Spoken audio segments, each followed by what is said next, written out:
Graduation frame para sa mga naghahanap ng ganitong design guys. Pwedeng-pwede rin to sa Sintra board. Lalo na sa picture frame. So ipiprint mo lang siya sa A4 size at pwede mo na siya ilagay dun sa ating photo frame.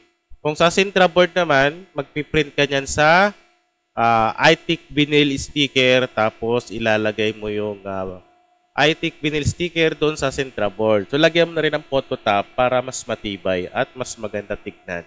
Para waterproof din siya kahit papano. Scratch proof na din. Okay, so meron tayong 5 design lang dito sa ating graduation frame. So, pwede nyo naman siya dagdagan. Itong ating font ay naka-graduate yan. Pero kung wala kang font, kahit anong font pwede mo gamitin. So, ano mo na lang siya. I-blend mo na lang yung font niya. Ayan.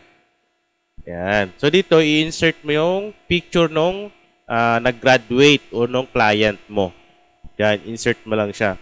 Yung text, siyempre, kahit pwede mo baguhin yan.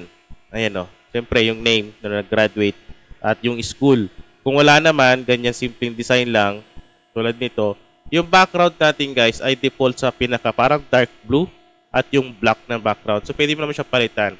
Yung mga border natin, tulad dito sa frame, white, pwede siya palitan. Yan. So, depende sa inyo guys kung anong klaseng design.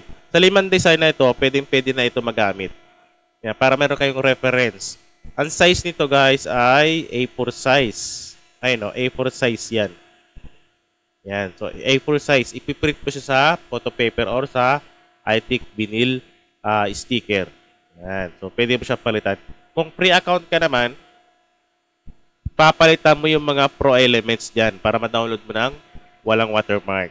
So, ganun din lang naman to.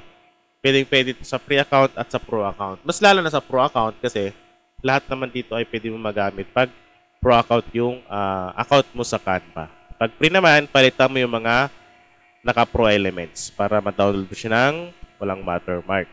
Saan nga ba mabibili yung template natin? Syempre, dito lang yan guys sa digibili.com. I-click mo na lang yung link dyan sa description or sa comment section.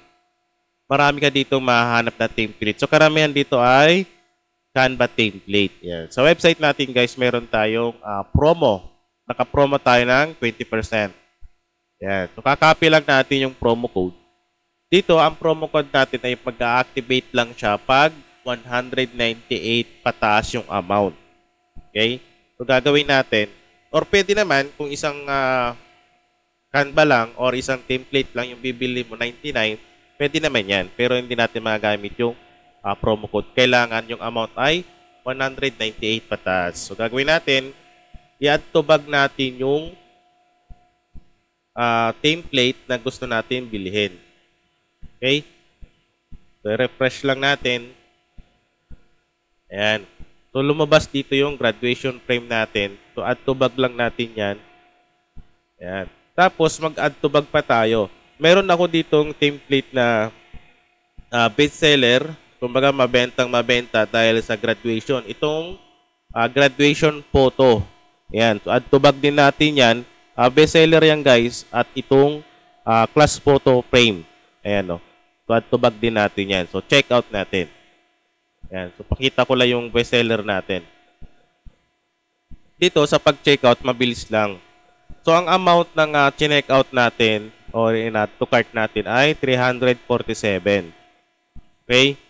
So, dito sa discount code, ilalagay natin yung code para makapag-less tayo o makapag-discount tayo ng 70 pesos. Napakalaking bagay, guys.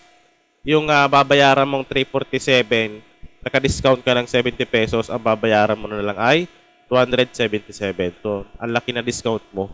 Meron ka ng 3 template. Ayan. So, pwede naman isang template lang. Nasa sa inyo naman yan. So, pinakita ko lang kung paano gamitin yung promo code natin. Sa email, guys, napaka-importante, kailangan tama yan. Kasi dyan isa-send yung template. Kailangan tama yan. Yung full name, yung country, at yung phone number. At higit sa lahat, guys, yung reference number. Magbabayad ka sa GCash or sa Maya. Pag nakapagbayad ka na, ilagay mo dito yung reference number para mag-match dun sa system, ma-process ka agad yung order mo. Okay? So, ganun lang siya kabilis mag-order dito sa ating digibili.com.